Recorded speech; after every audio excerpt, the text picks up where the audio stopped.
자, 지난주에 우리 나눈 말씀에 이어서 우리 씨 뿌린 자의 비유 그 두 번째 말씀을 나누려고 하는데, 지난주에 무슨 얘기를 했습니까?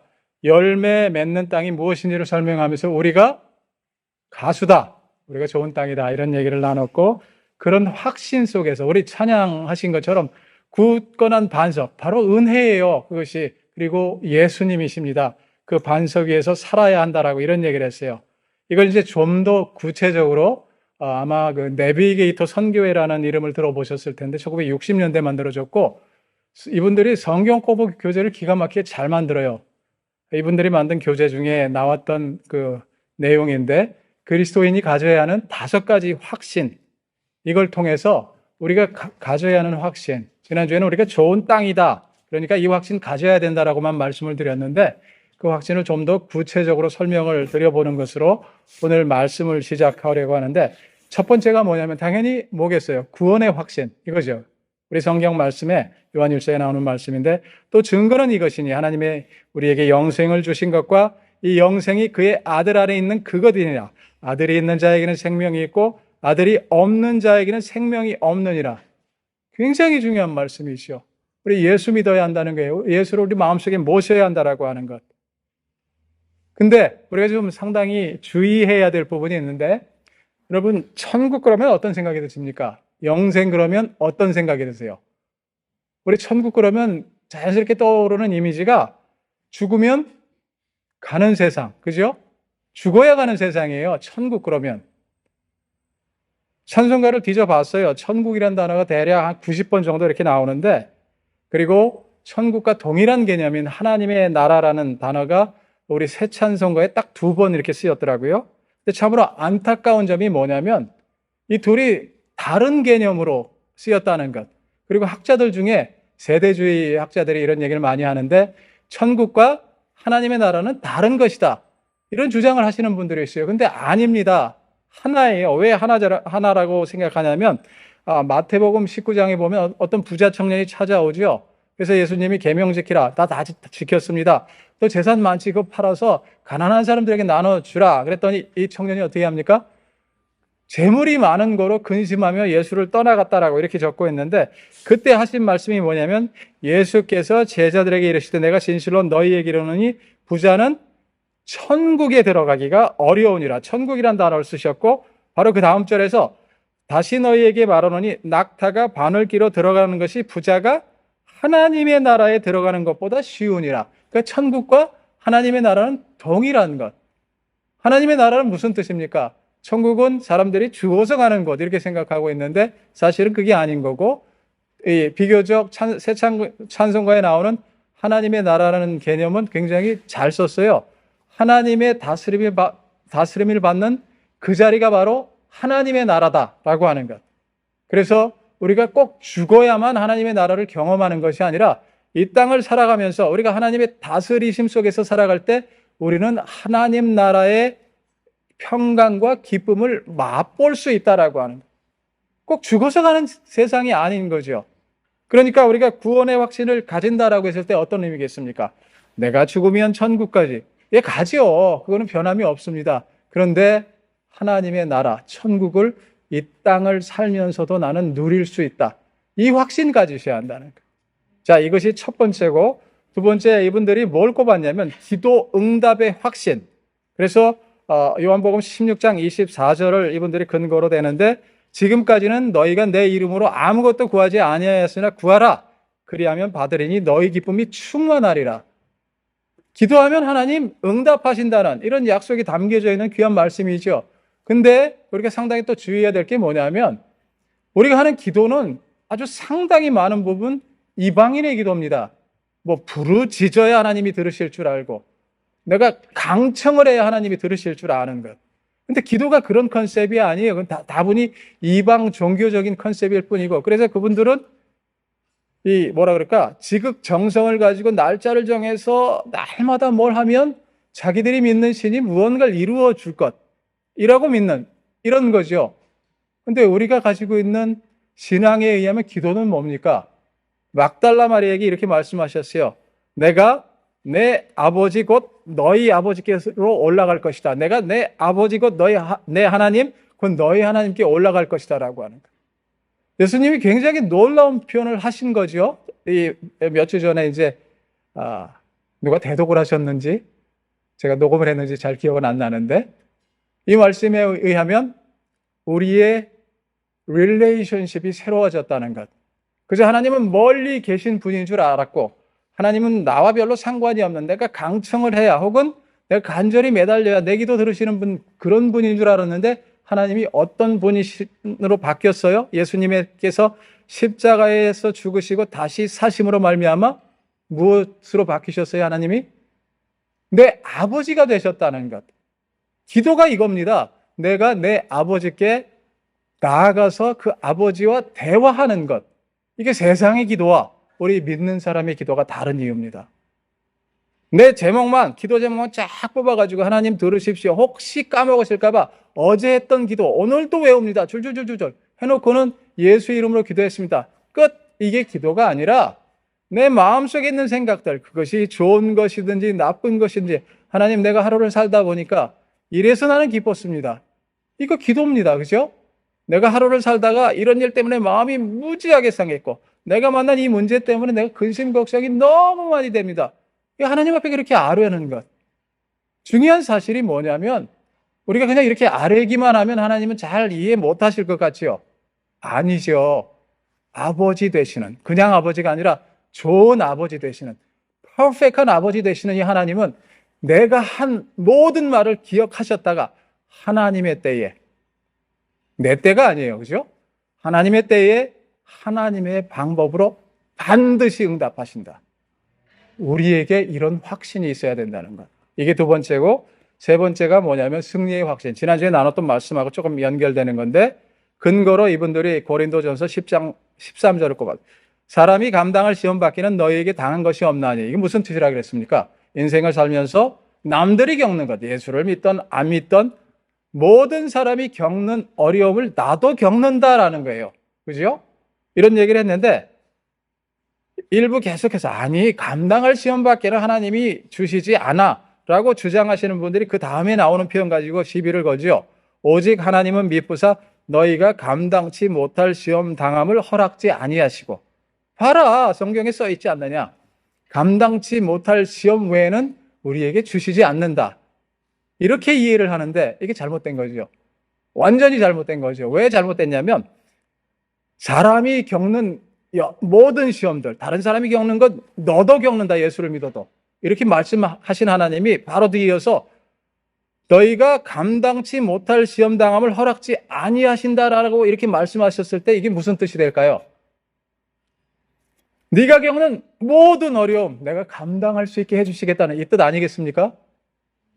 그 안에 포함시켜 버리셨어요. 하나님이 모든 어려움, 네가 겪는 모든 어려움 내가 감당할 수 있게 해줄게. 어떤 방법으로? 그 뒤에 나오는 표현이 시험 당할 즈음에 피할 길을 내사 너희로 능히 감당하게 하시느니라. 이거 굉장히 이상한 표현을 썼어요. 피할 길을 내사. 그러니까 이 문제로부터 빠져나오게 해주실 것처럼 이렇게 들리죠. 근데 사실은 그 뜻이 아니고 그 문제 속에서 견딜 수 있도록 해주신다는 거예요. 뚫고 지나가든지 그걸 돌아가든지 견딜 수 있도록 하나님께서 지혜와 능력, 말하자면 은혜를 주시겠다는 이 약속을 하고 계시는 거죠.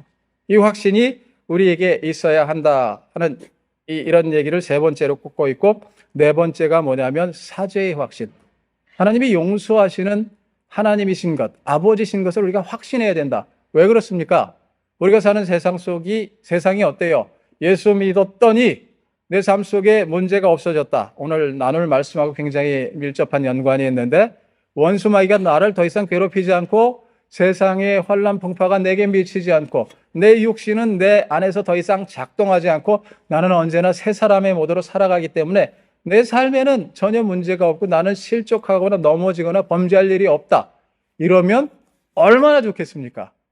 근데 하나님은 우리를 여전히 이 환난 풍파 많은 세상, 원수 마귀 날뛰는 세상, 그리고 우리 육신이 그것에 끌려갈 수밖에 없는 이 세상 속에 내버려 두셨어요. 그러니까 우리는 어떻게 됩니까? 가끔씩 아무리 예수를 잘 믿어도 퍼펙트하진 않잖아요. 그러니까 때때로 넘어지고 쓰러지고 실패하고 범죄할 때가 있다. 그럴 때 하나님이 뭐라고 얘기하세요? 자백하면.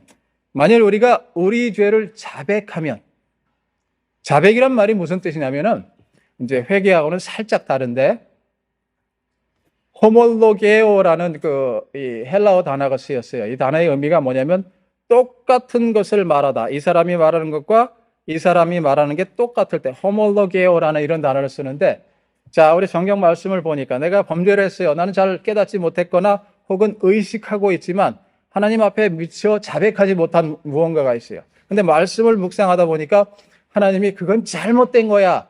그러니까 돌이켜 라고 말씀하시는 게 깨달아졌습니다. 그랬을 때 우리가 어떻게 하길 원하신다고요? 아, 하나님, 당신의 말씀을 보니까 이것이 잘못이라고, 하나님의 마음을 아프게 한 것이라고 내가 알았습니다. 그래서 이것이 잘못된 것임을 아버지 앞에 고백합니다. 이거 하라는 거예요. 그러면 하나님이 괜찮다, 괜찮다. 네가 잘못했니? 언제? 나는 늘 너를 용서하고 있었단다. 이렇게 말씀하시는 것. 우리 실패가 아닌 거죠. 은혜로 덮으시는 하나님을 다시 한번 새롭게 경험하는 좋은 기회가 된다는 것. 이것이 사죄의 확신이고 이분들이 네 번째로 꼽고 있는 것. 자, 다섯 번째 중요한 것. 그렇지만 너무도 명백한 얘기인데 인도하신다는 거죠. 하나님, 이 험한 세상, 복잡한 세상, 정말 골치 아픈 세상을 살아갈 때 하나님은 우리를 내버려 두지 않으시고 인도하신다. 그래서 이분들이 꼽는 말씀이 뭐냐면 잠언 3장 5절 6절 말씀. 너희는 마음을 다하여 여호와를 의뢰하고 내 명철을 의지하지 말라. 너는 범사의 그를 인정하라. 그리하면 내 길을 지도하시리라. 자, 이 구절을 통해서 참된 지혜가 무엇인지를 말씀하시고 참된 지혜를 가졌을 때 우리가 무엇을 경험하게 되는지에 대해서 말씀. 하나님의 인도하심 속에서 하나님 계획하신 길로 늘 다닐 수 있다는 거죠. 그래서 하나님이 내 삶 속에 계획하신 일들, 나를 위하여 준비하신 귀한 것들을 내가 경험하며 살아갈 수 있다. 이 확신이 필요하다. 이 다섯 가지 확신에 대해서 내비게이터 선교회 사람들은 이 제자 훈련을 하거나 선교사들을 훈련할 때 가장 먼저 이 다섯 가지 확신을 마음에 꼭 담으십시오. 이랬다는 거고.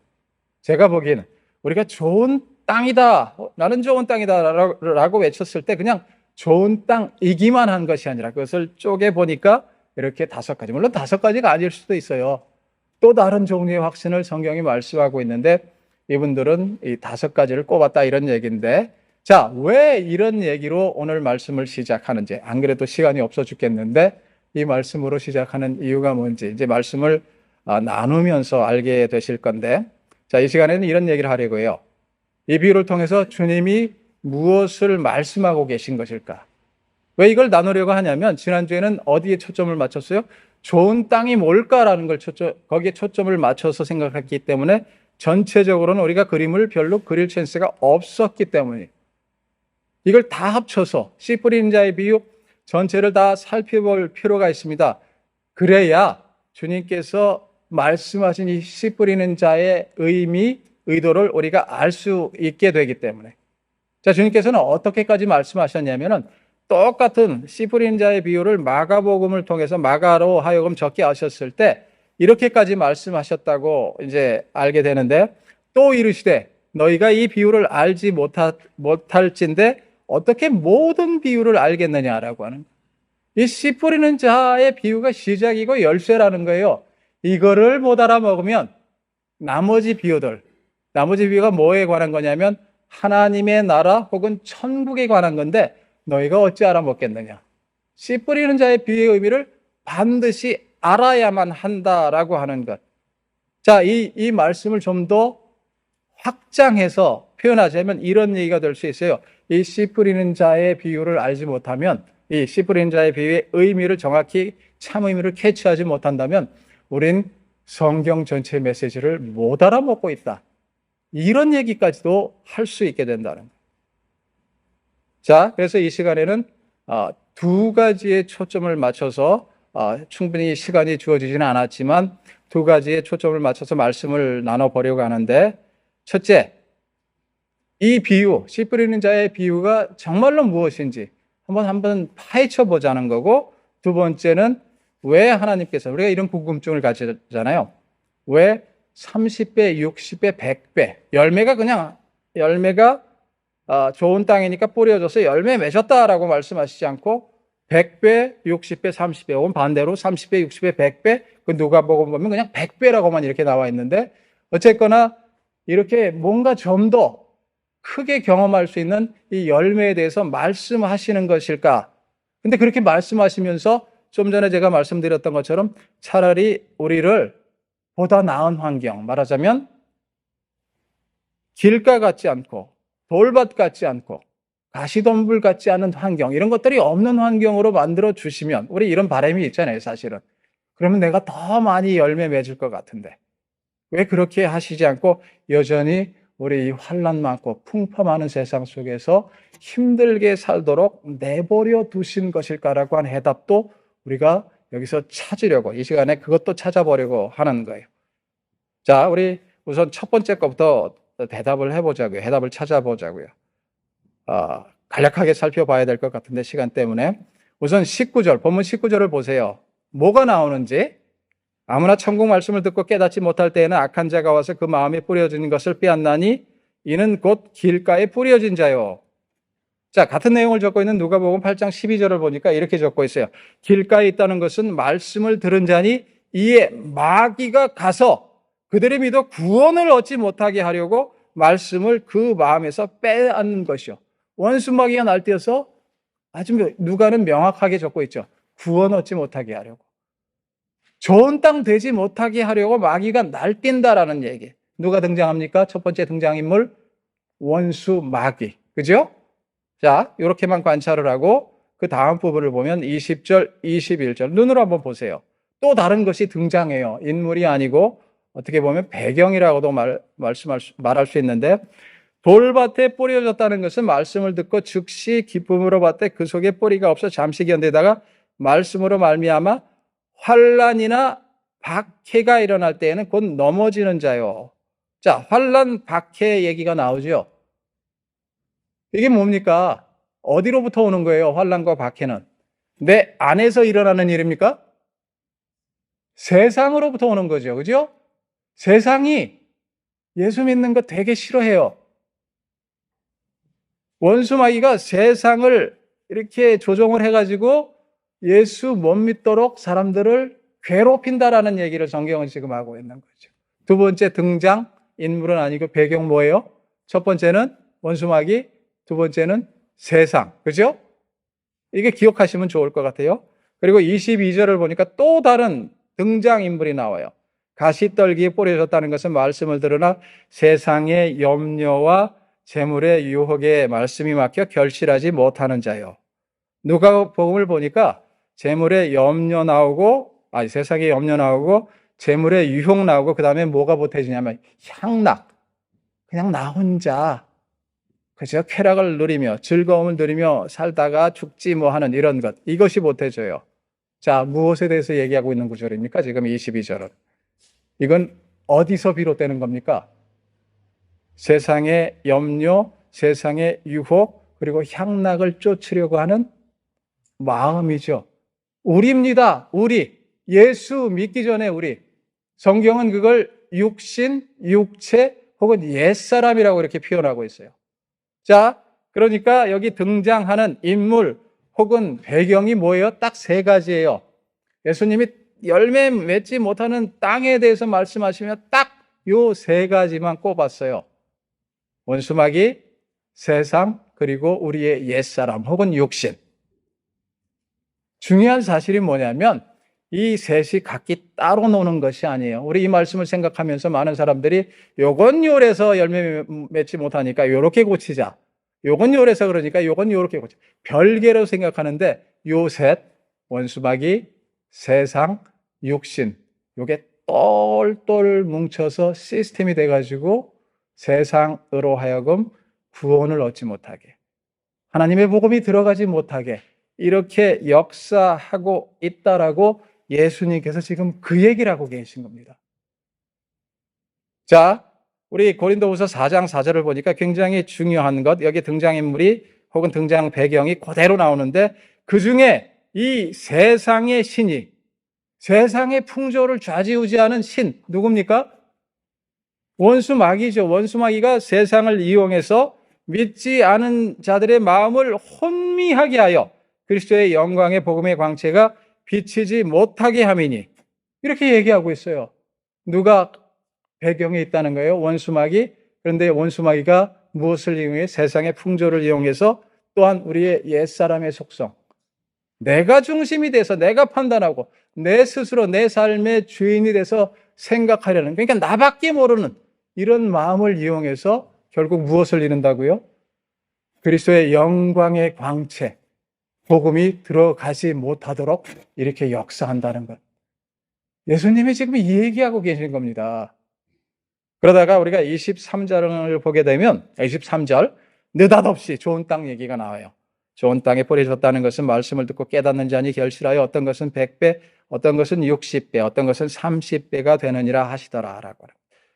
설명이 없어요. 어떤 설명이 없냐면 좋은 땅이 왜 좋은 땅인지 설명하지 않습니다. 성경은. 느닷없이 좋은 땅은 말씀을 듣고 깨닫는 자니 결실하여 30배, 60배, 100배 열매 맺는다, 이 얘기. 그렇지만 우리 지난주에 어떤 얘기를 나눴습니까? 예수님께서 마태복음에 힌트를 남겨놓으셨죠. 이사야의 예언이 오늘날 저들에게 응하였다라고 하는 이 힌트를 남겨셨기 때문에 우린 이사야서의 메시지를 추적하면서 예수의 복음을 듣고 믿음을 갖게 된 자가 좋은 땅이다라는 이 얘기를 나눴습니다. 그죠? 맞죠? 기억하십니까? 우리가 좋은 땅이에요. 그러니까 주님은 이 비유를 통해서 무엇을 얘기하고 계신 겁니까? 복음입니다. 복음. 그냥 이래서 열매 맺지 못하고 저렇게 하면 열매 맺고, 이 얘기가 아니라 복음을 설명하고 계신 거예요. 그리고 이 복음은 신구약 66권 1189장의 가장 중심이 되는 메시지다라고 하는 것.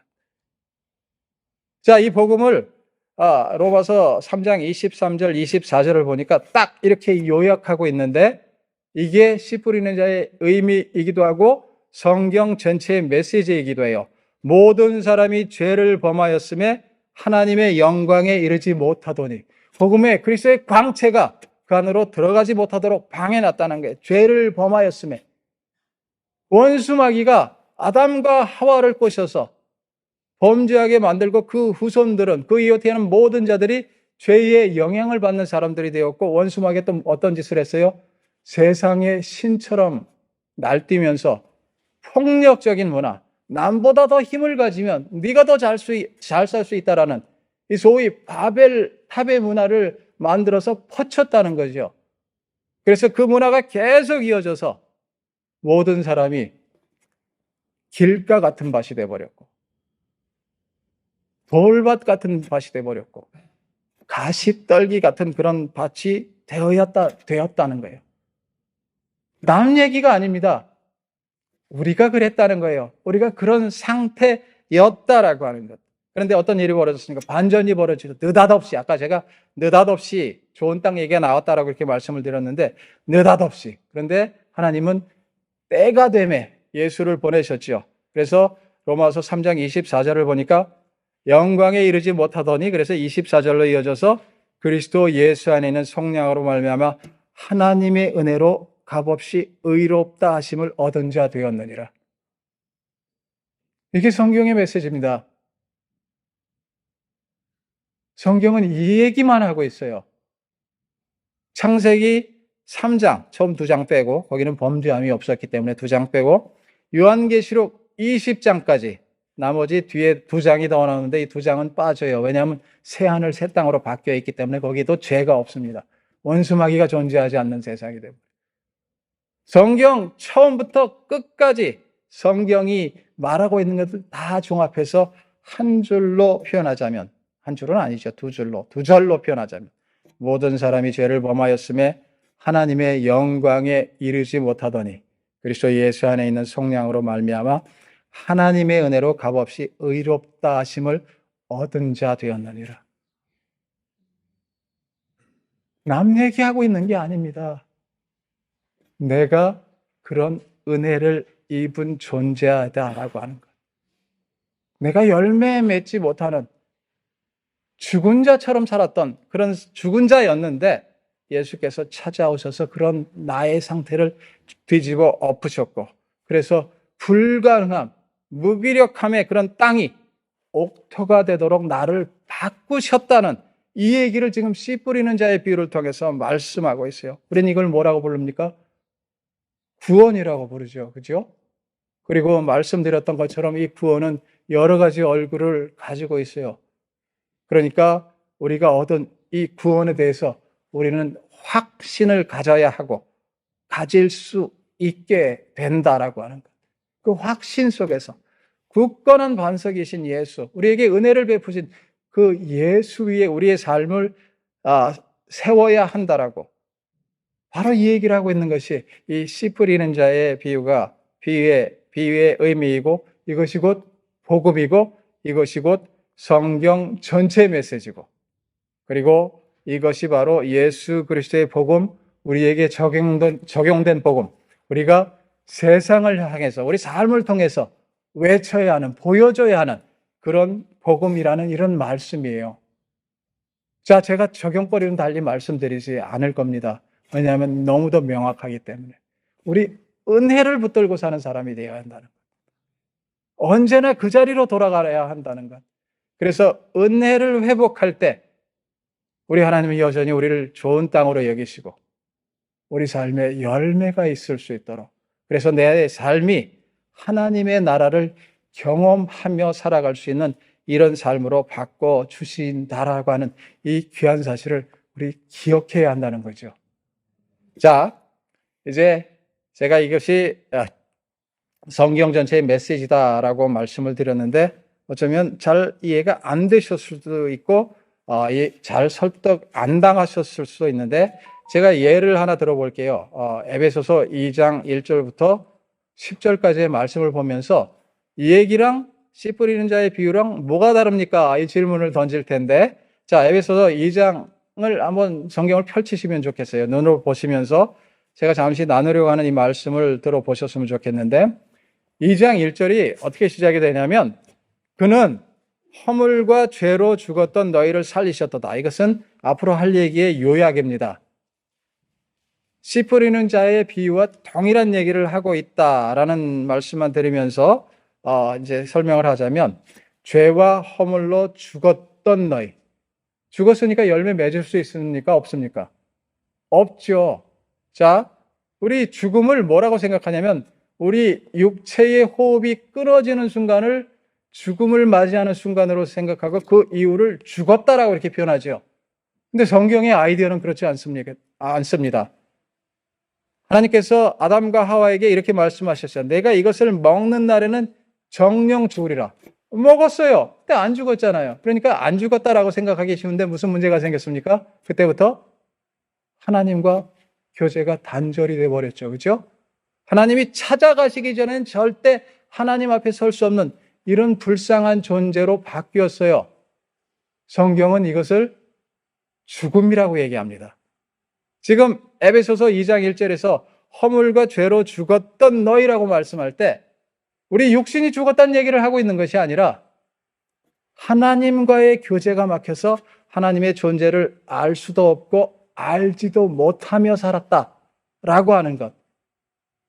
우리 눈에는 온 세상 사람들, 걸어다니고 행동하고 말하는 모든 사람들이 다 살아있는 것처럼 보이죠. 그런데 하나님의 눈에는 딱 두 종류밖에 없습니다. 한 종류가 더 보여요. 죽은 사람들, 살아있는 사람들. 죽은 사람들 어떤 사람들이라고 말씀드렸어요? 하나님과의 교제가 단절된 채로 자기가 마치 살아있는 것처럼 행동하는 사람들, 죽은 사람들이에요, 하나님의 눈에는. 그렇지만 예수 그리스도의 복음을 통해서 하나님을 믿고 하나님의 자녀가 된 사람들, 똑같은 사람 같아도 하나님의 눈에는 이 사람들만 살아있는 사람으로 보인다는 것. 여러분들은 살아계신 분입니까? 죽은 분입니까? 이것도 역시 확신을 가지고 대답을 하셔야 되죠. 나는 살아있다. 왜? 내가 호흡하겠다. No. 그래서 살아있는 것이 아니라 나는 하나님을 믿고 하나님과 대화하며 하나님과 교제하며 살아가는 그 영광을 누리고 있기 때문에. 자, 이어서 2절, 3절을 보니까 이런 얘기를 해요. 굉장히 중요한 거고, 우리가 얘기했던 세 가지 등장인물이 여기 그대로 나오는데, 그때에, 언제? 우리가 죽었을 때예요. 살아있는 것 같지만 사실은 영적 교제가 단절됨으로 인해서 영적으로 죽어 있는 그때에 너희가 그 가운데 행하여, 무엇 가운데? 죽은 상태 가운데 행하여 이 세상 풍조를 따르고, 세상 얘기가 나오죠. 그죠? 공중의 권세 잡은 자를 따랐으니, 원수 마귀 얘기가 나오고, 곧 지금의 불순종의 아들들 가운데서 역사하는 영이라, 전에는 우리도 다 그 가운데서 우리 육체의 욕심을 따라, 우리 육체, 옛사람 얘기하게 나오죠. 그렇게 따라 지내며 육체와 마음이 원하는 것을 하여 다른 이들과 같이 본질상 진노의 자녀이었더니, 결국에는 하나님의 심판의 대상이 될 수밖에 없었던 그런 존재였다는 얘기를 하죠. 세 가지, 씨 뿌린 자의 비유에 나왔던 그 등장 인물 혹은 배경이 그대로 나옵니다. 세상 풍조, 공중의 권세 잡은 자, 그리고 육체라는 이런 말을 통해서 똑같은 얘기를 하고 있어요. 열매 맺지 못하는 땅, 구원을 얻지 못하는 그런 땅으로 우리가 살아왔었다. 그런데 4절부터 6절을 보게 되면 반절이 일어납니다. 긍휼이 풍성하신 하나님이 우리를 사랑하신 그 큰 사랑을 인하여 허물로 죽은 우리를 그리스도와 함께 살리셨고, 예수가 살아나실 때 우리도 같이 살아났다는 것. 우리는 예수께서 십자가에서 죽으시고 다시 사신 것, 그리고 그 일이 있은 한참 후에 예수를 믿었지만 실제 어떤 일이 벌어졌다고 얘기하고 있어요. 예수께서 다시 사실 때 나도 그때 다시 살아났다. 성경은 이 얘기를 하고 있어요. 우리가 이해가 됩니까? 안 되죠. 시간적으로 말이 안 되잖아요. 나는 나중에 믿었는데 그리스도와 함께 살리심을 받았다. 근데 이게 진리입니다. 이해할 수 없지만 믿을 수 있는 진리. 오직 믿는 자만 알 수 있는 이런 진리. 자, 뿐만 아니라 가로치고 너희는 은혜로 구원을 받은 것이라.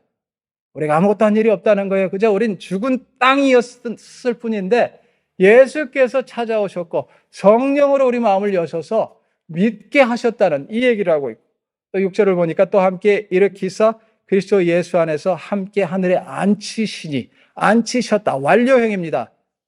구원에 관해서 하나님은 게임을 끝내셨다는 거예요. 나는 다시 살았고 영원히 사는 존재가 되어버렸다는 것. 이건 취소되는 법이 절대 없다. 거꾸로 돌릴 방법이 이 세상에 존재하지 않는다라고 하는 이 얘기. 그러니까 우리가 구원을 얻었고 영원한 생명을 누리기 시작했다. 이 중간에 뭐 하라고 하나님이 우리를 이 땅에 남겨두셨다고요?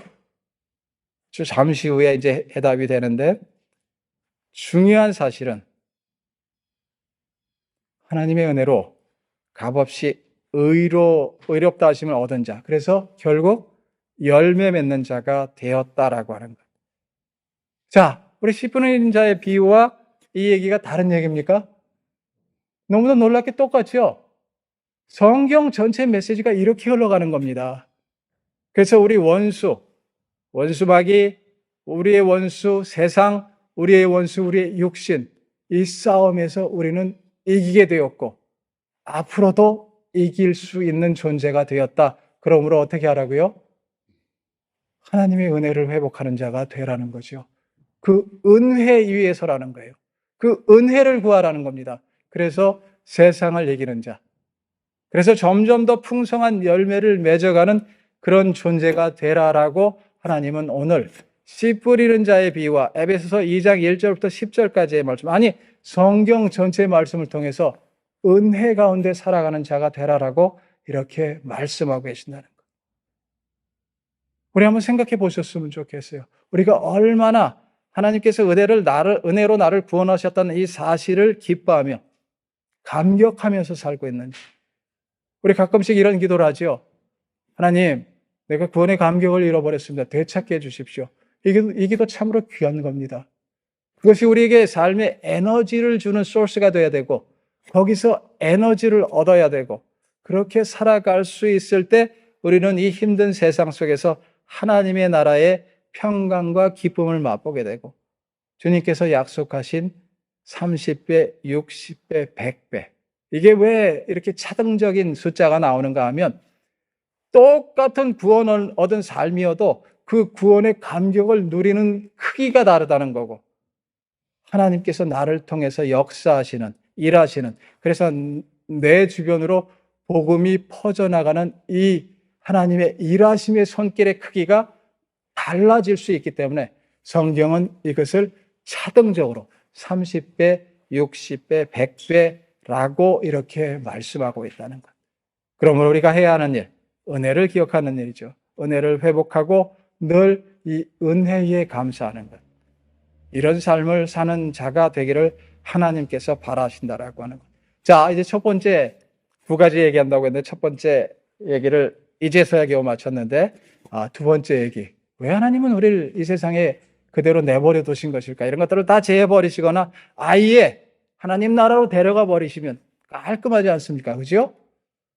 그냥 데려가 버리시면 그냥 깔끔하게 우리는 하나님 나라로 바로 가는 거고, 우리 삶 속에 이런 어려움이 없도록 환경을 아예 바꿔주셔서 그냥 좋은 땅이기만 한다면 우리가 더 열매 많이 맺을 수 있는 그런 삶을 살 것 같은데, 하나님은 우리를 그냥 이 세상 속에서 하나님께서 계획하신 삶의 길이만큼 살도록 내버려 두신 이유가 뭘까? 자, 에베소서 2장 7절부터 10절 말씀을 보게 되면 그 이유를 우리가 여기서 찾을 수 있게 되는데, 이는 그리스도 예수 안에서 우리에게 자비하심으로써 그 은혜의 지극히 풍성함을 오는 여러 세대에 나타내려 하심이라. 너희는 그 은혜에 의하여 믿음으로 말미암아 구원을 받았으니 이것은 너희에게서 난 것이 아니요 하나님의 선물이라. 행위에서 난 것이 아니니 이는 누구든지 자랑하지 못하게 함이라. 10절 굉장히 중요한 구절인데, 우리는 그가 만드신 바라 그리스도 예수 안에서 선한 일, 하나님의 목적에 맞는 일을 뜻하는 거고, 선한 일을 위하여 지으심을 받은 자니 이 일은 어떤 일?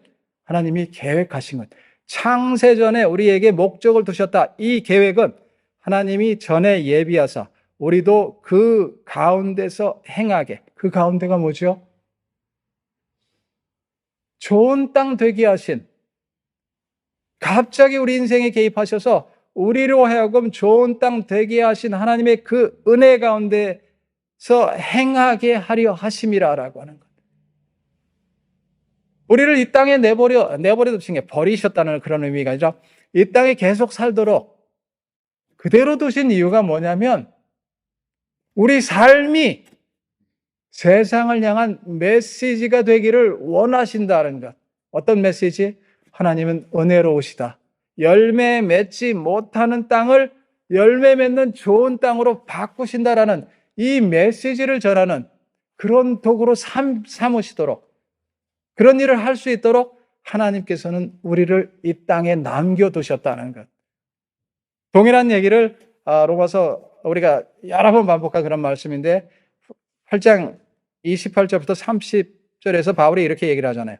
우리가 알거니와 하나님을 사랑하는 자 곧 그의 뜻대로 부르심을 입은 자들에게는 모든 것이 합력하여 선을 이루느니라. 하나님이 미리 아신 자들을 또한 그 아들의 형상을 본받게 하기 위하여 미리 정하셨다. 예정하셨다는 것. 은혜 가운데 젖어서 예수를 기뻐하고 예수께서 기뻐하시는 일을 할 수 있는 존재로 우리를 만들어 가신다라는 그런 얘기를 하고 있죠. 이걸 미리 정하셨다는 거예요.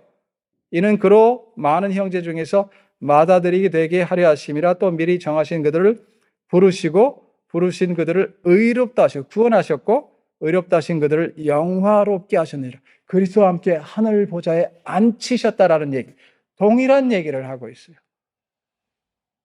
이유가 설명이 됐나요? 왜 내가 이 힘든 세상을 계속 살아야 하는지? 예수 닮아가라는 얘기입니다. 예수께서 생각하시는 것처럼 나도 생각하고, 예수께서 말씀하셨던 것처럼 나도 얘기를 할 수 있고, 예수께서 가장 중요한 한 생명을 구하기 위해서 애쓰는 그런 삶을 나도 살 수 있도록 하나님께서는 내게 먼저 은혜를 보이셨다는 것. 나를 통해서 일하시겠다는 것. 하나님께서 이 일을 원하신다면 남의 일이야라고 말씀하실 수 있겠습니까? 우리가 좋은 땅이라고 확신할 수 있다면 당연히 이런 삶을 살아야 되지 않겠어요? 하나님께서 우리를 이러한 삶으로 부르고 계신다는, 이미 살고 계신데 우리 더욱 힘을 내서 이런 삶으로 부르고 계신다는 사실을 우리가 기억할 수 있을 때 어떤 유익을 우리가 누리게 되냐면 우리 하나님께서 내게 베푸신 그 은혜가 새로워지는, 그래서 내가 더욱 든든한 반석 위에서는 이런 역사가 벌어지고 하나님께서 나를 통하여 일하심으로 하나님께서 계획하신 사람들이 나를 통하여 하나님 품으로 돌아오는 이런 귀한 역사가 있게 된다는 것. 예수님 그 얘기를 뭐라고 말씀하셨어요? 내가 I will make you. 증인이 되라고 명령하신 게 아니라 I will make you. 너희를 땅 끝까지 이르러 내 증인이 되는 그런 존재로 바꾸시겠다고. 그 얘기를 지금 예수님께서는 씨 뿌리는 자의 비유를 통해서, 에베소서를 통해서, 그리고 성경 전체로 통해서 말씀하고 계신다는 이 귀한 사실을 기억하시면서 실제 그렇게 사시는 중에 30배, 60배, 100배 점점 더 풍성한 열매를 맺어가시는 주님의 귀한 백성들이 다 되시기를 주님의 거룩하신 이름으로 축원해 드립니다.